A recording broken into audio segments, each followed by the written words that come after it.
इधर उत्तर प्रदेश में कई शहरों के सिनेमाघरों में पठान को देखने के दौरान फिल्म के कुछ समर्थकों और विरोधियों के बीच जमकर मारपीट हुई, जिसकी कुछ तस्वीरें अमरोहा से सामने आई, जिनमें एक सिनेमाघर के अंदर पठान फिल्म देखने पहुंचे कुछ लोगों के बीच मारपीट शुरू हो गई। वहां देखते ही देखते हालात इतने खराब हो गए कि फिल्म के उन समर्थकों और विरोधियों ने एक दूसरे पर लात घूंसे चलाए। कुछ ही देर में वो इस कदर गुस्से से भर गए कि एक दूसरे की जान लेने पर उतारू दिखे। उन लोगों के बीच धक्का मुक्की और खींचतान भी हुई।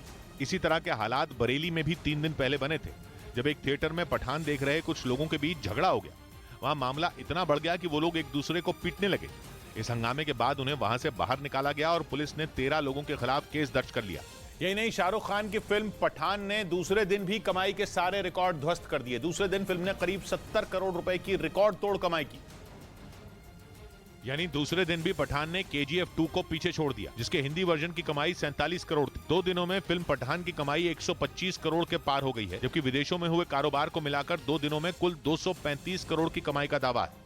उधर पश्चिमी मीडिया ने दावा किया कि पुतिन ठंड खत्म होने के बाद यूक्रेन पर बहुत बड़े हमले की तैयारी में है। दावा यह भी है कि यूक्रेन पर यह रूस का आखिरी प्रहार होगा, जिसके लिए उसने अपनी सेना को मजबूत करना भी शुरू कर दिया है, ताकि जेलेंस्की की फौज को चारों खाने चित किया जा सके। पश्चिमी मीडिया के मुताबिक ठंड के बाद पुतिन एक बार फिर 24 फरवरी की तरह दूसरी बार यूक्रेन पर चढ़ाई कर सकते हैं, जिसमें रूस के 7 लाख सैनिक शामिल होने की खबर है। मतलब ये कि जेलेंस्की को घुटनों पर लाने के लिए ठंड के बाद पुतिन के 7 लाख सैनिक एक साथ यूक्रेन पर धावा बोल सकते हैं। और अगर पश्चिमी मीडिया के इस दावे में जरा भी सच्चाई है, तो आने वाले दिनों में यूक्रेन पर सबसे बड़ा हमला होने वाला है, जिससे निपटने में जेलेंस्की को अपनी पूरी ताकत झोंकनी होगी। क्योंकि दावा किया जा रहा है कि सर्दी खत्म होने के बाद पुतिन जंग खत्म करने की रणनीति पर आगे बढ़ेंगे, और इसीलिए उन्होंने अपने 7 लाख सैनिकों को यूक्रेन पर आखिरी वार के लिए तैयार रहने का आदेश दिया।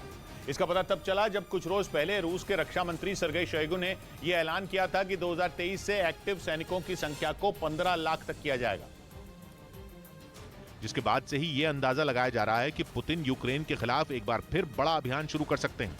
एक रिपोर्ट के मुताबिक रूस की सेना में 10 लाख सैनिक हैं, और खबर है कि रूस 20 लाख रिजर्व सैनिकों को भी बुला सकता है।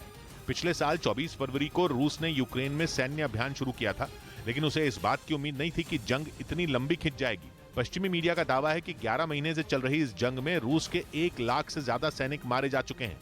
नेटो देशों से मिले हथियारों के दम पर यूक्रेन की सेना रूस पर लगातार भीषण हमले भी कर रही है, लेकिन इसके बाद भी पुतिन यूक्रेन से अपने कदम पीछे खींचने के लिए तैयार नहीं है। इसीलिए पश्चिमी मीडिया दावा कर रहा है कि पुतिन यूक्रेन को सबक सिखाने के लिए उस पर गर्मियों की शुरुआत में आखिरी वार करेंगे, जिसके लिए रूस बेलारूस के साथ सैन्य अभ्यास भी कर चुका है। पश्चिमी मीडिया का कहना है कि जिस तरह रूस ने मिलिट्री ड्रिल की आड़ में बेलारूस में अपने सैनिक जमा किए थे, उसी तरह वो इस बार भी सैन्य अभ्यास की आड़ में बेलारूस में अपने सैनिकों के साथ घातक हथियार पहुंचा चुका है, और अब पुतिन हमले के लिए ठंड खत्म होने का इंतजार कर रहे हैं। और आशंका जताई जा रही है कि इस बार पुतिन जंग में बेलारूस को भी शामिल कर सकते हैं। मतलब ये कि यूक्रेन को रूस के साथ बेलारूस की फौज से भी एक साथ निपटना पड़ेगा।